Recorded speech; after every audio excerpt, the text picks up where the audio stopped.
Welcome to another episode of the Impossible Life Podcast. I'm your co-host, Nick Surface, and I'm looking across at a man who once got rejected from the popular game show Jeopardy because he refused to answer in the form of a question. That's right, friends, the former Navy SEAL, Garrett Unkelbach, a man who refuses to defy the laws of grammar. I only have answers. Is that why Alec Trebek threw you off? We actually had a much better intro for you, but our attorneys told us that we couldn't air that one. Oh, did they? Yeah, I didn't know we even had attorneys, so it's news to me.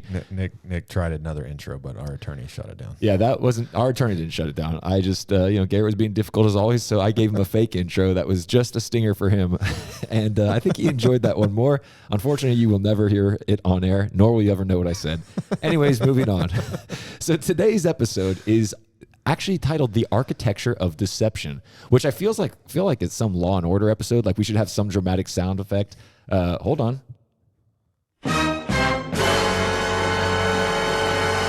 No, that was not a good sound effect. But, something hard hitting. This is part one of a 3-part movie series. Yeah, it's going to be 4 hours long. Anyways, not really. This is a 1-part episode. But The Architecture of Deception. And the reason I wanted to dive into this is I think that there's a lot of times when things will happen and in your life and you'll kind of wonder, hey, how did I get here? We talk about that a lot when you sit there and go, how did I get here? And we've talked about a number of different ways. But this was sparked because of something that Garrett said when he was on a friend's podcast, on Cody Bobay's podcast, and he talked about the difference between temptation and sin. And so we're going to get into that, but more so we're going to show you how you could end up like, why do I feel this way about this certain situation? Like, how come I feel so wrong about this? I don't want to feel this way. Good. We're going to take you back and we're going to show you the exact source. But anyways, deception is something that we can all relate to. We've all been deceived at some point or another. If you're human, you've been deceived. Yeah. The ultimate deceiver, no, not the devil, but Bernie Madoff. Bernie Madoff is actually had the biggest Ponzi scheme in the history of Ponzi schemes, $18 billion. Bernie eventually got arrested and found out on this, but what he was doing was he was basically taking trades and backdating them in his reports and his recordings so that he could tell his customers that he had some, I think it was called some triple strike. I should know this a little bit better. Split strike conversion strategy is what he said. So he would buy blue chip stocks and took option contract on them. And then they would always sell at the perfect time. What a great thing. This guy was just a guru. So he was nailing returns. And then when people would try to cash in, he would have to go out and find new people for his Ponzi scheme to fund the old ones. And eventually it caught up to him and he got found out. But it wasn't for years that this got found out. And he had $18 billion.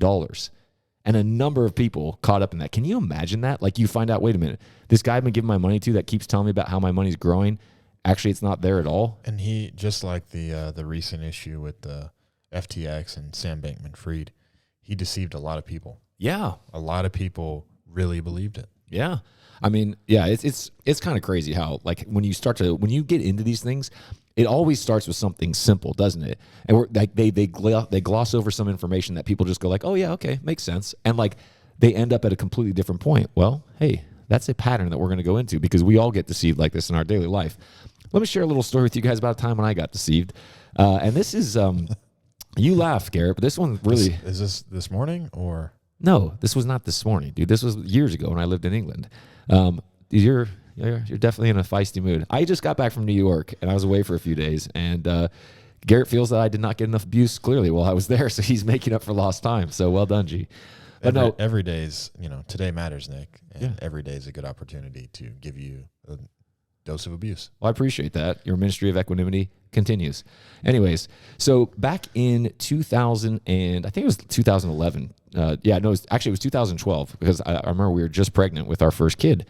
And I'm sitting at home in England, sitting there, tally-ho, watching. I was watching the football. I really was. I was watching Barcelona on TV. Hello, governor. That's the one. I was enjoying myself, and I get a knock at the door. And I was kind of annoyed because I was like, man, who are these people interrupting me? I want to watch the game. Go to the door, and there's 2 police officers from England going, oh, hi. I'm like, hi, are you Nick Surface? That's never a good conversation when you have people knock on your door. Nope. And they already know your name, and they're with the law. Yeah, I was like, doesn't live here? Never heard of him. And I was like, yeah. And they're like, do you have a few minutes for us? I mean, what are you going to say? No, sorry, I'm watching the game. No. So I welcome these officers in. So these officers come in. We go sit down in the office, and they proceed to start asking me questions. I feel like a real British person would have first asked them, like, like, which football team is your team? Yeah. It's like, oh, you're not from Manchester? Sorry, you can't come inside. Well, yeah, no. Well, this was Barcelona I was watching, dude. Okay. Come on, try and pay attention here. Anyways, so we went and sat down, and they start asking me questions about a specific friend I had, and I was like, yeah. And they start asking me about, a number of different things about basically what had happened was our friend had been asking us if we want to invest in a certain thing that he was doing at work. And the way that we invested was, he said, look, this guy needs to buy a part from the company that I work for, but he's got a bad relationship with them, so they won't accept it from him. So will you guys buy it? And then I have the seller already set up, so you guys will buy it, then you'll sell it, and you'll get more money back. So I was like, okay. Now you got to understand, I went to Bible college with this guy. This was not just like if somebody else did that to me and was like, hey, we just need you to, like, this guy's going to wire you money. You give it to me, and then you'll keep a certain portion of it. I would have been like, yeah, sure, buddy. Like, sure I am. But this was like literally my best friend. I had been hanging out with this guy for over 7 years. Wow. And had done all sorts. Like, he was literally my best friend. Went to Bible college with him. So these police officers come in, start asking me about these transactions, and I start talking about this very specific person that I'd never met, but that my friend had told me about, that I was dealing with. And I mean, it was great. We were making thousands of pounds off of these transactions, which we were very broke, and we were getting ready to have a kid, and we were going to move back. I mean, this was amazing. This was like a huge blessing. Mm-hmm. Now, we saved all our money because we were saving up for moving back to California and also having a kid. So they start going through, and they're like, hey, by the way, that guy, he doesn't exist. I'm like, wait, what are you talking about? They're like, yeah, the guy that he told you that you've been wiring the money to, he doesn't exist. They basically laid out what was happening is, this guy that I was wiring the money to was just another account that my friend had set up. And so he was like robbing, he was basically just robbing funds from the people buying the part. He had found a way, I'm struggling to remember the specifics of it, but basically he found out that the accounting department wasn't really sharp on following up on things, and that if he just said, oh, that company went bankrupt, they would just write it off. So they never actually would go to collect the money, and he was basically funneling money into his own accounts. And I mean, he did it in 6-figure sums, and he actually ended up going to jail. Yeah. Now, what had happened? So he was stealing from the company. He was stealing from the company he worked for 100%. And you guys were being like phony buyers. Yeah, that's exactly right. We were the people in the middle. And so what happened? Yeah, that's exactly right. Thank you for helping me clarify my own life and memories. This is weird. Anyways, it's funny how that works. Anyways, so then what happened was, so we had to give all the money back. Which, thank God we had it, because another person that he had done this with somebody else that was also a very close friend of his. And they also said, like, hey, they uncovered something. He had told us in the past that, like, there was a person at Ticketmaster that we could get half-price tickets. It's actually a very sad story. He didn't know anybody at Ticketmaster, but he would use his own money to give his friends half price. And we worked that out, that he just didn't feel like he was a valuable enough friend. So he would say that to people to get them to like him. Wow. It was actually really sad in the end. But, yeah, that was a rough one, man. And we had to give back literally all the money, which, I had no issue with, because I don't want dishonest money in the first place. It obviously broke the friendship, because you just can't trust anybody at that point. He ended up going to prison. Now, I actually found out that this was God's grace to me. I was the second person they went to, because he did it to somebody else, except for that guy didn't get the chance to tell his story. They literally just arrested him and hauled him off. Like, literally showed up at his house. His mom and his girlfriend were like crying as they were like handcuffing him and taking him out. So I got the gentle version, because they asked enough questions, and once they saw that I had been deceived, they were like, they took it easy, and they're like, and of course I was fully cooperative. So before we got our first baby scan, me and my wife stopped by the police department to give our statement on this thing. Gosh. It was not the way you draw it up. So I know what it feels like to be deceived. That one hurt. Like I said, and you got off easy. I did get, well, yeah, dude, I got off easy, except for the fact that my best friend. It's not that you did anything wrong, but usually being deceived can have severe consequences. Yeah, that's true. The consequence could have been much more severe. As it was a relationship that unfortunately ended. So that was my deception story. But we want to get deep into this, G. And there's a very, I thought people would just enjoy hearing about that, because when you get to the final thing, when you see what it is, there's a lot of hurt. There's a lot of how did I miss? There's a lot of regret and resentment. If you start looking at some other areas in your life, you can get at that same point. But it doesn't, it starts off. We have what we call the deception process, I think, is what we're going to refer to it as. And it starts with a desire, right? It doesn't start with a bad thing. Like in my story, I wanted to make money. Nothing wrong. There's nothing wrong with that inherently. Correct. Yeah, very good. But what happens is, unfortunately, the deception comes in, and then once the deception comes in, it produces a wrong desire. Then when you have the wrong desire, it incubates, right? AKA it takes some time, it stews, it pots, it grows.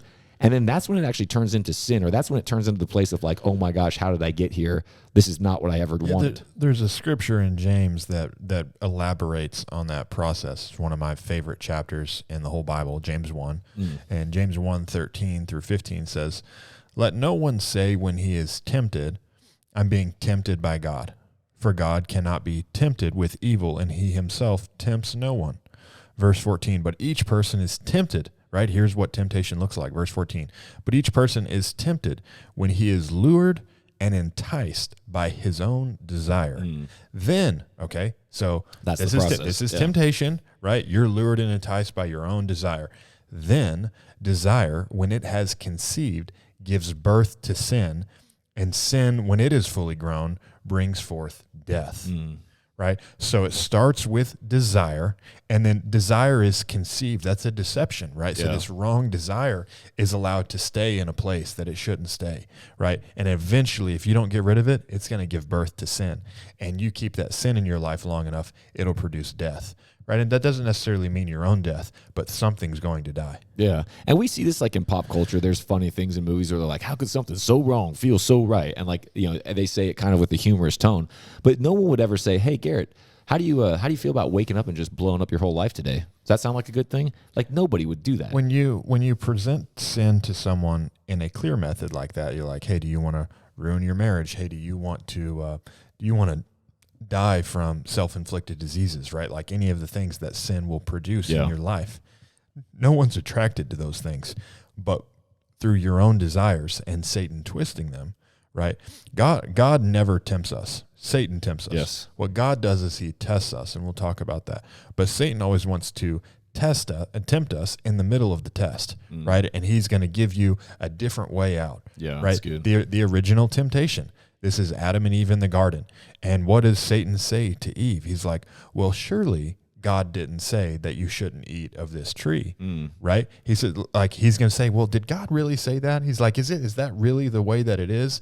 And then here's the negativity insertion. Yeah. He says, what God really doesn't want is he doesn't want you to be like him, right? Because if you eat of this tree, right, if you eat of the fruit of this tree, then you'll be just as smart as him. And that's what God really doesn't want, right? And so he presented God in a negative way. And if you have this like, yeah, God's just trying to keep me from stuff, right? That's what a lot of immature thinking looks at the Bible as, right? Like God just doesn't want me to be happy. God doesn't want me to do this. It's a bunch of no. No, the Bible's a list of yeses.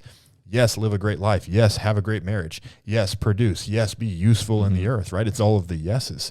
But the wrong thought process, the negativity, the way that Eve looked at it in that moment is, yeah, God's just trying to keep me from stuff, right? And that deception is what led her into accepting temptation and making the wrong choice. Yeah, because the desire to have knowledge was not a bad thing in and of itself. Like, hey, you want to know? Yeah, of course I do. In that scripture, right, it says, as Satan tempted her, and then it says that then Eve saw that the fruit was good. Yeah. Right? It changed. She didn't think it was good before, but then she's deceived. She accepts this negativity of like, yeah, God's just trying to keep me from stuff. And it says, and then she saw that fruit was good for eating. Yeah. Right? So desire is through deception becomes a wrong desire. And those wrong desires is where the temptation happens. Now, hey, do you want to go a different way? Satan tempts us, and it's an opportunity to walk away from the test. What was the test for Adam and Eve? Faithfulness. Yeah. Right? Hey, I said, don't do this. Right? Work the garden, keep it, be obedient to me. I've given you one piece of instruction.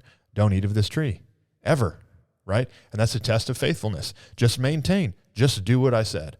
Right? But Satan tempts us in the middle of the test and offers a different path. And temptation, to accept temptation, is to go down a road that is no longer being faithful to God. Yeah. Now, you said something that I thought was just so good whenever we were preparing, and you talked about the deception always starts with negativity.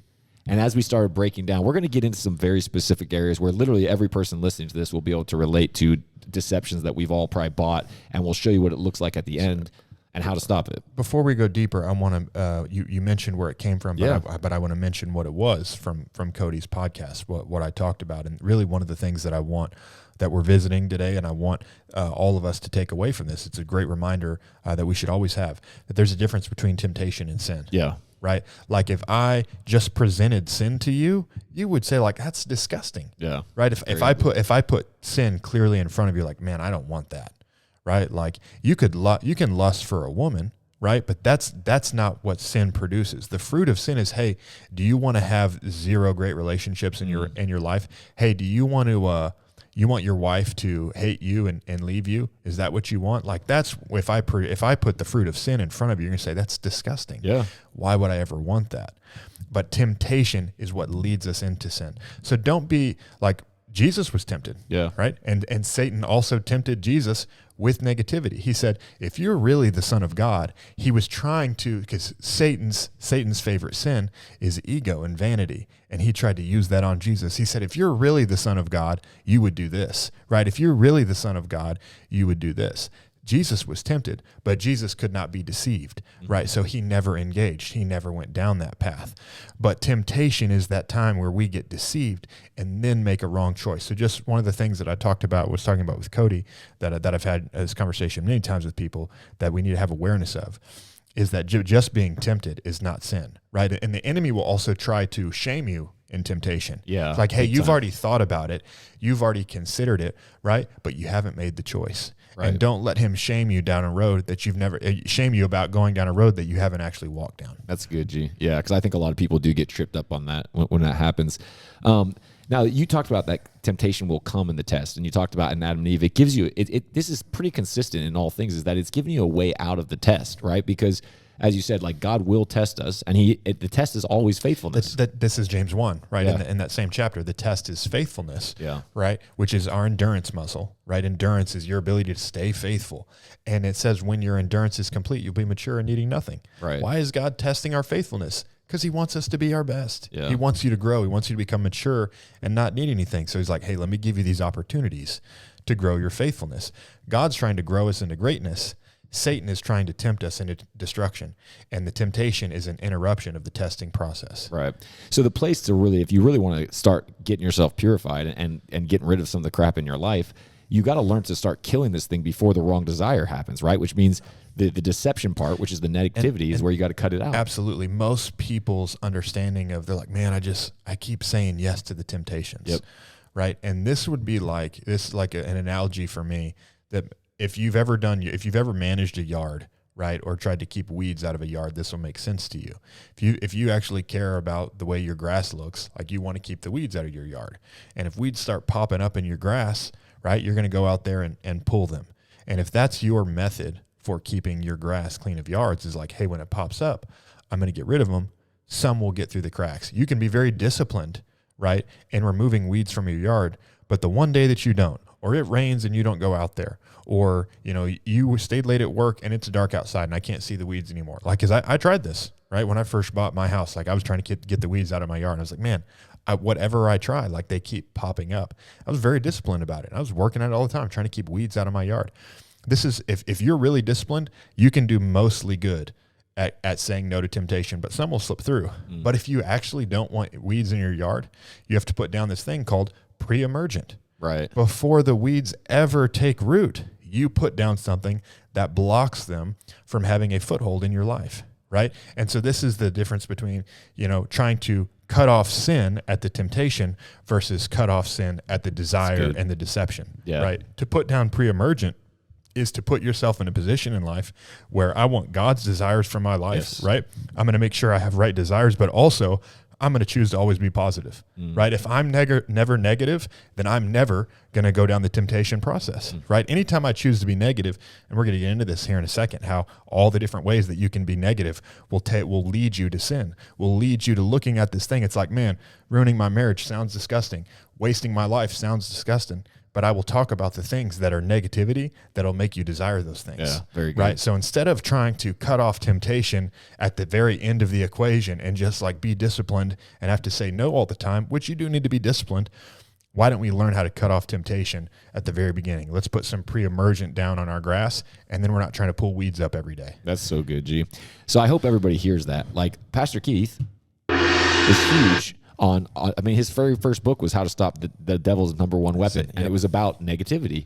And it's so genius how he wrote that, what, like 30 years ago plus? He was about my age when he wrote that. Yeah, so like 30 plus years ago. And the wisdom in him is incredible. But anyways, I just think that for those of you that are listening, I hope your biggest takeaway is raise your level of awareness. Have an alarm go off in your head whenever anything negative, literally from food to anything. There's no use in being negative. Literally, it's never going to serve you well to be like, you know what? Thank God you were negative there. It really did a good job. And also catch because we won't spend a bunch more time talking about this, so I want to wrap it up now, is the difference between being tested and being tempted. Right. Very good. Tested is God allowing our faithfulness to be tested. Tempted is an interruption to the testing process, right? And so we want to keep being tested. And you need to have that mindset. Like, the test is good. Yes. Being tested in my faithfulness is good. This is where I mature, right? Versus being tempted. Tempted just interrupts the test. Tempted will send you back to the beginning of the test, right? If you say yes to the wrong temptations in your marriage might be over. Yeah, right. Very good. And you're going to go back to the very beginning of this test of faithfulness, of trying to figure out how to do marriage God's way. Yeah. Right. So understand that's what temptation is. Temptation is to take you down a different path. Testing is, can I stay on the right path? And as an encouragement for you, the purpose of the test is to prepare you for what God is going to give you, because he wants to make sure that it's not going to ruin you. You look like the Israelites. Deuteronomy 8 is such a great chapter. I love reading it because in the first few verses, I think it's in verses 5-7, where he starts talking about why God tested them in the desert. It's because he wanted to see if they were going to be faithful. And then when they weren't, of course, like it says, like a father disciplines his son. That's why he had to, unfortunately, kill off the first round of Israelites, because they just would not pass the test of faithfulness. So you're not going to bring them to the promised land, because what would have happened? And that's why, one of the things I pray for, I don't pray that God will just give me millions of dollars. Yeah. I pray that no amount of money could ever ruin me, right? Because I know God wants to bless me and God wants to do things through me. Yeah. God is giving me the things right now that won't destroy me. Right? There might be blessings that God has for me that I'm not ready for. Yeah. And so I want to make sure that I'm ready for all of those types of blessings. And in the financial realm of blessings, I'm saying, God, help me be the type of man that no amount of money could ever ruin me. That's good, G. I feel like you're like a real test of friendship for me, because, I just have to keep being your friend. And, you make that as hard as possible. So thank you for being God's work in my life. Your life just keeps being better. Anyways, so we're going to talk about, once again, about the desire deception process, which, remember, it starts with the desire, which is a good thing. And then the deception comes in. And remember, the deception starts with negativity. So some form of negativity comes in, which then produces a wrong desire. That wrong desire then incubates. When we say incubates, it means it's growing, right? You allow it to grow, and then it bursts into sin. Like in James 1, where it says conceives, incubation. It's right. the same thing. It's this, the sin doesn't go from, or this desire doesn't automatically turn into this disgusting sin in your life overnight, right? You can sin just in an instant, but I'm talking about that real fruit of sin in your life. It's why the Bible says it conceives. Yes. You allow it to grow over time. It's not like you've never had this thought before. Here it is for the first time, and now I destroyed my life. That's right. No, you hang on to it for a long time. You put it in the incubator, it gets warm, and you allow it to grow. Exactly. The incubation process is you continue to circle. You stir on it. You start ruminating. You start thinking about it more and more, and you start adding more excuses and more logic of you know what, that is true. And that's when it's starting to grow, is by you adding more weight to what was originally just a wrong thought or a small thought. And we're going to tell you exactly what that looks like. So we've got 3 areas where we're going to paint the picture for you of how this starts, and they're relationships, wealth, and health, which there's not one person who will ever listen to this that will not be in all 3 of those categories, right? We all have relationships. We all have resources. We all have our health. So we're going to start first with relationships, right? So the desire is, hey, I want to have great relationships, right? And then the negativity comes in like this: man, I just wish my wife would. I just wish my husband, they're not doing this. She's really not that. These are the thoughts that start coming in. It's a thought of lack, right? And it's like, well, they don't really do this. Or you notice somebody else does something like, hey, I wish my wife did that. Or I wish my husband was, in better shape. Or I wish he would do X, Y, Z. So what happens?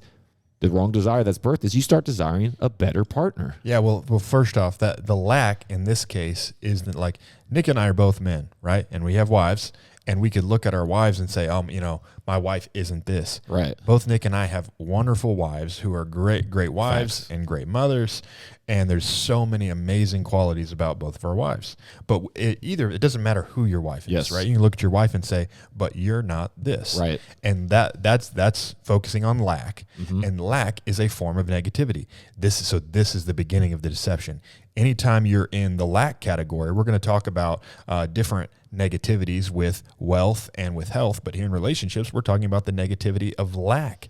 And this is what will deceive your desires. You have a desire for a great relationship. Yeah. You have a desire for a great wife, but you started focusing on what your wife doesn't have. Exactly. You started focusing on lack. And now your desire for a great wife is deceived, and it becomes a wrong desire. That wrong desire is, well, how about this woman over here? She has the thing that my wife doesn't have. Yeah. Does that mean she's better? Oh, yeah, clearly, Garrett. Yeah, I mean, I'm starting to see things that if I would have known this years ago, I would have made a different decision. Man, it's like, this is really what I want. And what I want is to be happy. So, right, like this is going to be better. It's your chief focus. Yep. All you see is what you don't have. Exactly. And I always tell men, what you appreciate goes up in value, which is quite literal in financial terms as well. If you start appreciating your wife, guess what? She becomes more valuable to you. Now Gratitude's big. Let's back up for a second. All right. Let me go to a guy with a wonderful marriage. Okay. Right. Great man and a great woman. And he's not thinking about any of the things that his wife isn't. He's only focused like, man, my wife is amazing. And right. He tells me, just saying, like I'm at coffee with a guy and he tells me the story of how great his wife is. And I say to him, let's call him Tom. I go, Tom, do you want to throw your wife away? Yeah. And he would be like, what are you talking about? Yeah. I just told you like how great my wife is. Like I'm going to do everything I can to keep her. For sure. Right. And so that's the fruit of the sin though, that we're talking about. The fruit of the sin in his life, if Tom starts thinking about, well, like here's all the things that my wife isn't, then he starts desiring another woman. And if you allow that to conceive, you know what he'll do is he'll throw his wife away. Yep. And so that's what I'm talking about. And if I'm at coffee with Tom and he just told me how great his wife is and I show him the fruit of sin, he's like, no, that's disgusting. I want none of that. But that's what deception does to us. It makes this sin become something attractive. What God wants for us is abundance, right? And the test for us that God's always got us in, he's always got us in the test of faithfulness. It's the test of your marriage, right? I'm going to be faithful to my wife, not just in fidelity, but I'm going to be faithful to my wife in everything, in every area of my life. I want to prove my faithfulness. Right. And that's so that I can have a great marriage. It's what I want. It's what God wants for me. And the temptation tries to interrupt that test. And the temptation tries to get you to throw away the great thing that you have. That's exactly right. This is what sin looks like in our life. And that's why when we talk about it this way, it's not like, man, I think the way that people could commonly look at a situation is a guy like, let's talk about a man who's maybe cheated on his wife. And he would say, in reflection, like, I shouldn't have gone to that woman's house. Right. And he's like, yeah, that's when I made the wrong decision. No, that's not when you made the wrong decision. You didn't make the wrong decision when you went to her house. You didn't make the wrong decision when you started talking to her. You didn't make the wrong decision when you started looking at other women online. You made the wrong decision way back at the beginning when you let negativity begin to change your desires. It all started with a form of negativity that made you decide to want something else, which made you decide to throw away what you have. That's so good, G. And that's exactly it. Like you talked about, you're starting to look at other pictures. It's a very common thing among men to be like, well, I'm just looking. It's just eye candy. And I mean, that's a step further than what you already said. You wouldn't be having those wanting to look all the time if you were looking at your wife and going, man, I'm not looking at my wife wishing she had this or wishing she had that. One of the deceptions of sin is it's not hurting anybody. Right. And that's the lie of porn. Yeah. Porn says you're not hurting anybody if you look at this, right? And God's definition of love is that you would prefer him over anything else. And a man with a woman, you're supposed to feel that way about your spouse. Yeah. Right? Like I'm supposed to love my wife more than any other woman. Right? But what am I saying if I'm in my time, and no one knows about it, but I'm desiring these other women more than my wife? Well, that's not really loving my wife. Now, maybe she doesn't know. Maybe my wife doesn't know I'm looking at that stuff. Am I really loving my wife? No. And that's going to leak out in so many other areas of your life, and it'll also take you down a wrong road. Right. So let me speak to the men for a second here. If you're in that boat and you're like, you know what, there are things that I feel like are lacking about my wife. Here's how you solve it. Like I really, there's temptation here, there's temptation there. I wish she was like this. Start looking for what your wife does have and really, really appreciate it. It's amazing how when you start showing gratitude for what you do have and focusing your energy there, those things grow and it diminishes your focus on the things that you don't have. And suddenly you start noticing other things like, actually, man, my wife does this. Oh, she looks good. Oh, and it just grows and grows and grows. And you go the opposite way. And I want to finish one other thing, G, because you talked about being faithfulness, being fidelity.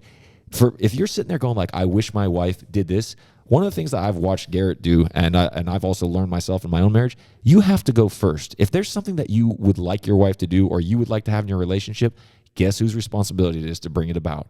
It's yours. Like, your wife is a better cook than you now. We've talked about on this podcast before, but when you guys got married, she was not a cook at all. And Lindsay would be, she's fine. We've talked about this. So it's not like we're saying something that she wouldn't be okay with.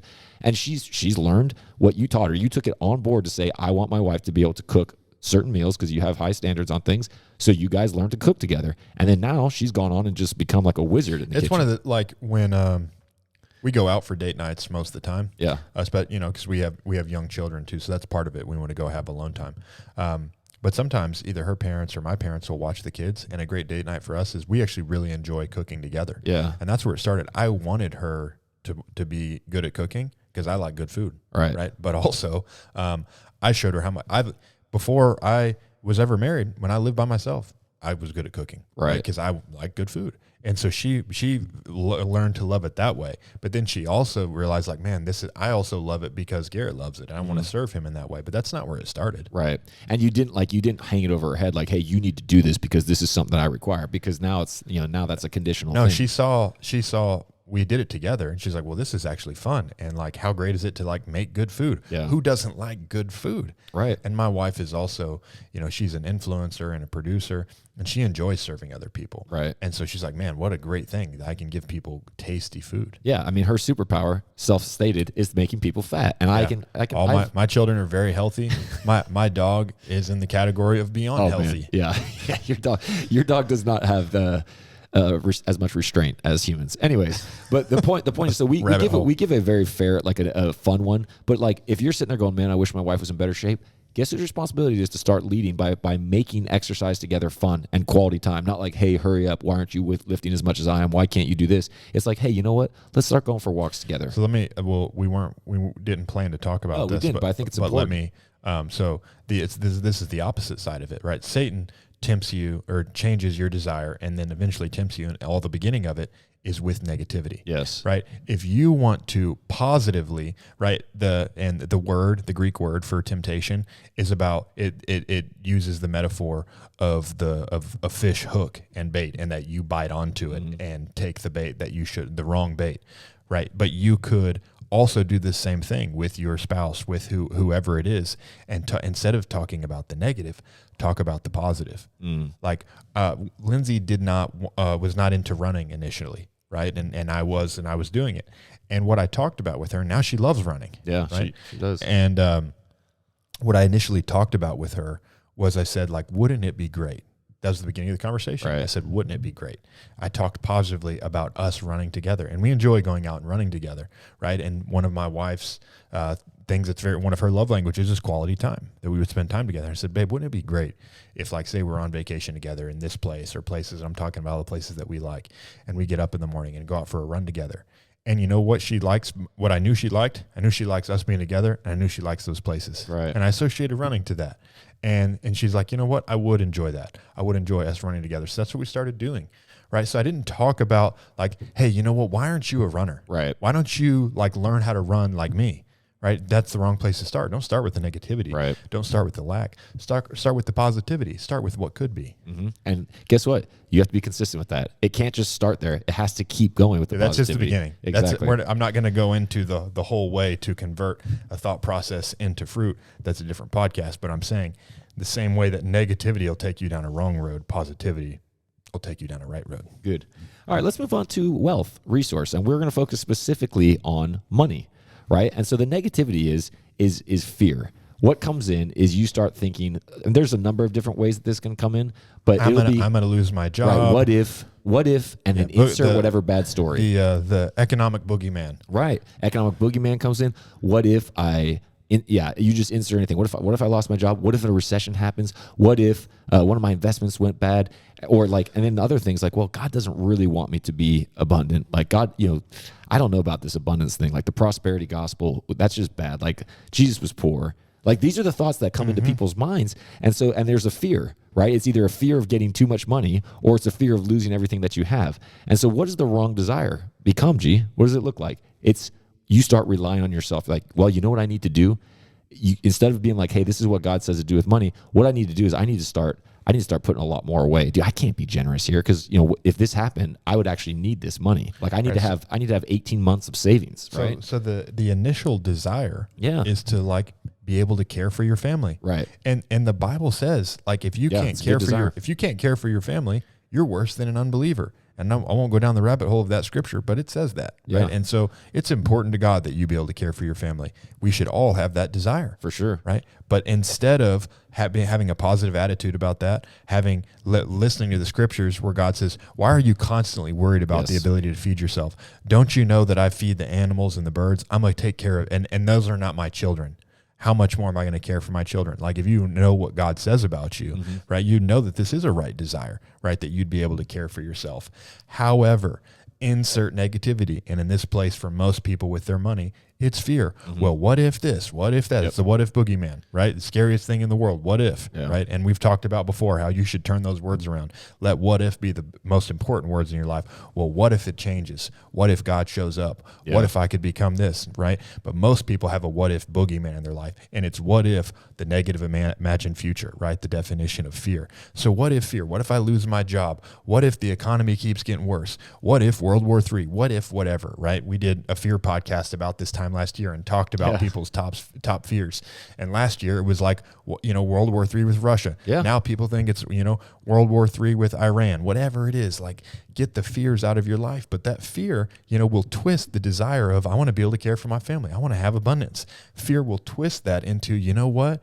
God's not going to show up for you. You better do it for yourself. Yeah. Right? You can't, this is tough times. Yeah. Right? Like, people could steal from you. People could take from you. Like, all these other people, it's not going well for them. You better show up for you. Yeah. My financial advisor told me that I need to have this set amount, Garrett. It's just wisdom, right? And so that's what fear turns into. It turns into a wrong desire, which is reliance on self.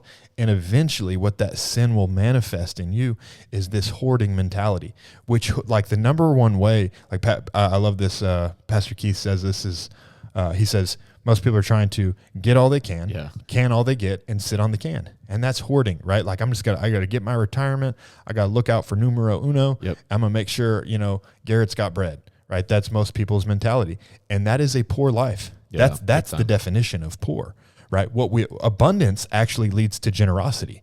And so if I advertised to you before you ever had any fears about wealth in your life, if I advertised to you and came and talked to you like, do you want to live a life where you're just trying to make sure you never lose anything? Do you want to be paranoid at night, patrolling around your house with a shotgun so no one could ever take from you? Like I could just start talking to you about this manic behavior that people might have about protecting their wealth. Like I could just lose it, and I got to make sure I don't lose it, and I got to rely on me, right? No one's going to be excited about living in that type of mindset, right? But this is just like we talked about it with relationships. If I present this sin to you, you'd be like, no, I don't want to be that way. That sounds disgusting. That's a wrong life. I want to be able to give to people. I want to be able to be generous. I would love to bless these people. Right? That's what, if we had a conversation at the very beginning of it, that's what you're going to want.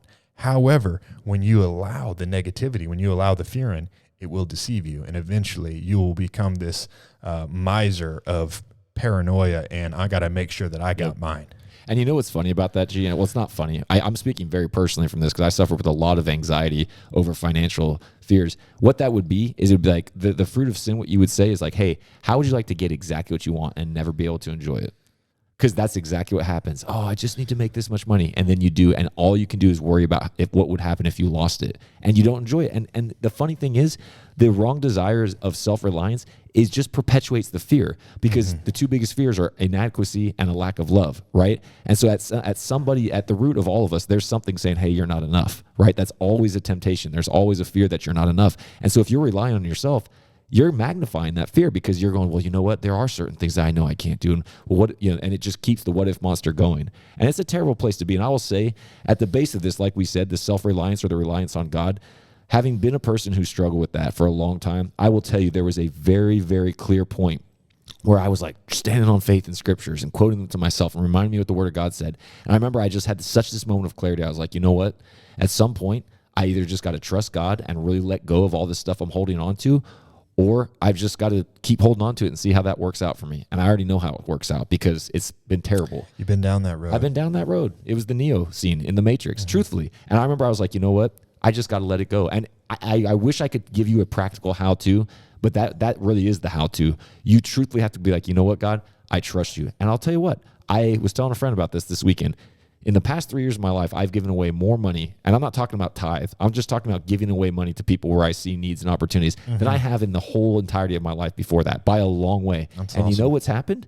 The world of the generous gets larger and larger. That's right. Guess what else has happened?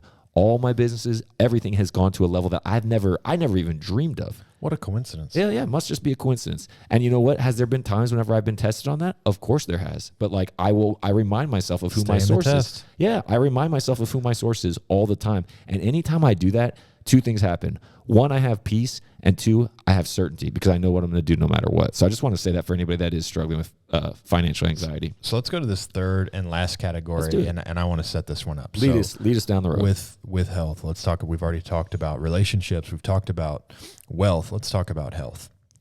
I want you to come into, my health clinic for a minute. Oh, man. And what I'm going to do is I'm going to say, would you like to throw away all of your health? Would you like to flush your health down the drain? Well, no. Would you like to be sick, fat, and diseased? Would you be excited about not having any mobility in your life? Could I interest you in a life where you're in pain all the time? Could I interest you in maybe a life where your body is not something you're proud of? Yeah, I'll pass on all that. Thank you. And I'm probably spending a lot of money on my pain as well. Yeah, I'll pass on all that. Does any of that sound attractive to anybody? Absolutely not. All of that sounds disgusting and like the things that a lot of people are trying to run away from. Well, let me tell you how you end up with all those horrible things that I was trying to sell Nick. It starts with in your health, right? Let's pick the negativity here. This is the negativity a lot of people have about their health, and it's pessimism. There's not a lot of things that I hate, but I am someone who hates pessimism. I've chosen to always be an optimist.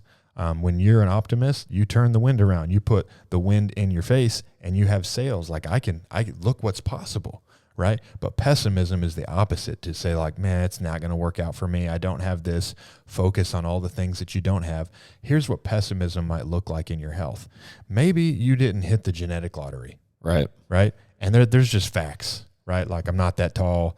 I'm short and stocky. Whatever it is, right? You can see the genetics that you don't have. And you say, well, I probably just wasn't meant to be healthy. I wasn't meant to be fit. Right. I was born with this, maybe you were born with a disease. Maybe you're born with something that's not great, right? Mm-hmm. Nobody got all the right genes.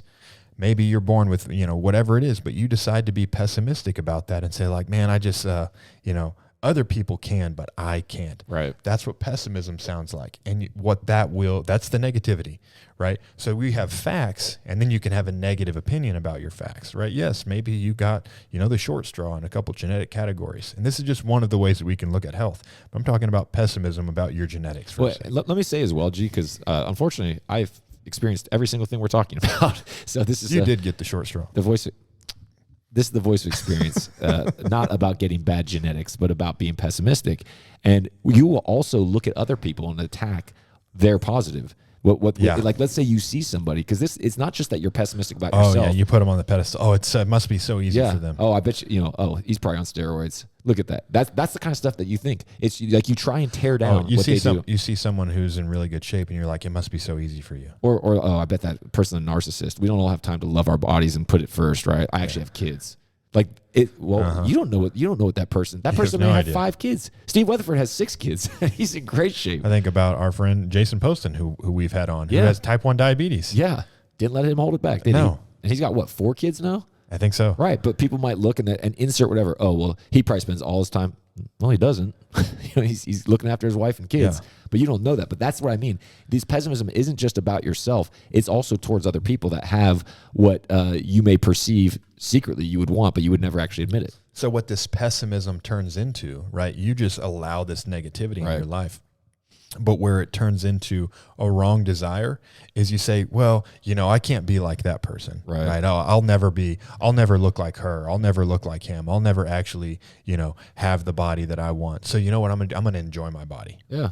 right? Why even try if I can't be like them? Dad bod for life. Let's just rock the shirt and just embrace it. Exactly. And so that what that is, like those things we're talking about, like, well, why don't I just enjoy my body? I can't be like them, so why don't I not do anything? That's poor stewardship. Yep. Because stewardship is do well with what you have. Yep. By the way, Very this good. goes back to the test of faithfulness. Yes. Will you be faithful with what you have, right? And so this pessimism, the negativity in your life, you allow it to evolve into poor stewardship. And what poor stewardship will do for you is if you don't treat, it doesn't matter what body God gave you, if you don't treat it well, it will become a worse one. Yep. And it won't serve you, and it'll get sick and it'll get diseased if you don't care for it. And nobody wants sickness. Nobody wants disease. Nobody wants I think it's all of the top 5 diseases in America are all self-inflicted. Yeah. Right? They're behavioral. If you would change your behaviors, you wouldn't have these diseases. That's one of the saddest things to me. Agreed. Right? I think the stat is around 70% of people who have open heart surgery, right? They take a saw, they cut your rib cage open, right? They literally cut you down the middle in your chest, pull your rib cage open to have surgery on your heart to fix you because you can't eat right and not exercise. And then they take metal wires, pull your rib cage back together, right? And your doctor says, okay, we caught it this time. We fixed it, right? You have to change now. If you don't change, you may be back here again, or you may die.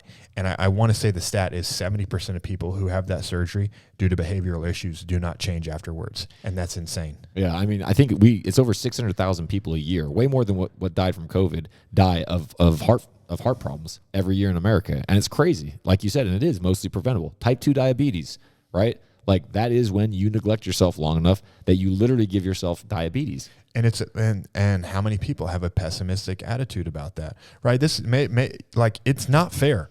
It's easier for some people can eat junk, eat more junk, right? Some people, like my dad jokes about, he's like, I smell cookies and I get fat, right? But you know what my dad's decided to do?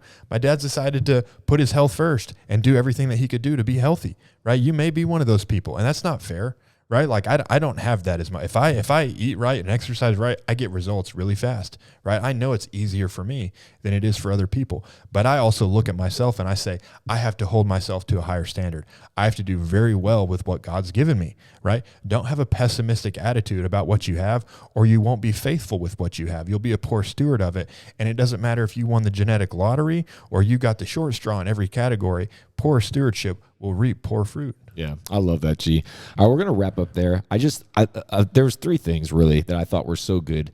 There was a lot of things I thought were so good, but 3 things particularly I want to highlight. Remember that the deception always starts with negativity. So just set yourself up with an alarm anytime negativity is in your life. Like, I don't want that. And remember Dr. Robbie. Yep. How do we, when the system is malfunctioning, when your phone's not working, when your computer's not working, you turn it off, you turn it back on, it fixes itself. When your brain's not working right, gratitude is the cycle power on your brain. Yeah, love that. That was one of your favorite things you ever said. That was so good. Because as the radio guy in the military, 90% of the time it's like, hey, did you turn it off and turn it back on yet? And they cycle power on their radio and they're like, yeah, it's good now. Yeah, it's also the fix for like 90% of IT problems. And then the other 2 things was, remember the test, which God will test you. The test is always faithfulness. It may be in your marriage, it may be in your finances, it may be in your health, but it's always faithfulness, always. And the temptation is always a way out. It's a way out from being faithful. Well, and it'll come in lots of different forms, but that when you boil it down, that's what it is. So I hope that this has been an episode that makes y'all think. I hope it highlights some things in your life, and I hope it helps you get better. Discipline is important, right? We've got to have discipline to say no to the temptations.